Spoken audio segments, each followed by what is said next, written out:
गरुड़ पुराण नवम अध्याय। गर्भ में आत्मा का प्रवेश, नवजीवन की पहली तड़प। क्या आपने कभी सोचा है कि एक आत्मा जब मृत्यु के बाद दोबारा जन्म पाती है तो क्या वो सीधे एक नवजात शिशु बन जाती है?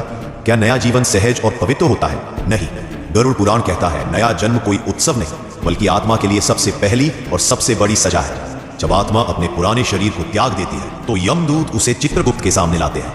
वहां हर कर्म का लेखा जोखा होता है।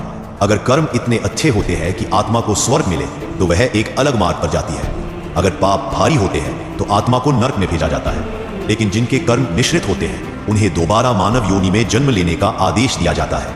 अब शुरू होती है पुनर्जन्म की सबसे भयानक प्रक्रिया, आत्मा का गर्भ में प्रवेश।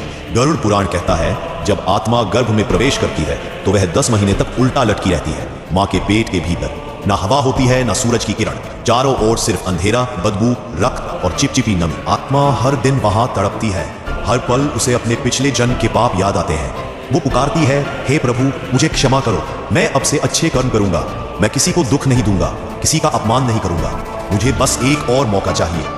और यह सिलसिला चलता रहता है पूरे 9 महीने तक। आत्मा खुद से संकल्प करती है, वचन देती है, लेकिन जैसे ही वह जन्म लेकर इस संसार में कदम रखती है माया की चकाचौंध उसकी स्मृति को हर लेती है। वो सारे संकल्प टूट जाते हैं। फिर से वही अहंकार, वही लोभ, वही पाप, उसी चक्र में आत्मा फंस जाती है। गरुड़ पुराण यहीं पर सबसे बड़ी चेतावनी देता है, अगर इस जन्म में भी आत्मा नहीं जागी तो अगला जन्म शायद मिले ही ना, या फिर मिले तो किसी कीड़े, पशु या प्रेत रूप में मिले। इसलिए आज का कर्म ही तय करता है कल की योनि। गर्भ की पीड़ा से बचना है तो अभी से जीवन को सही दिशा देना होगा।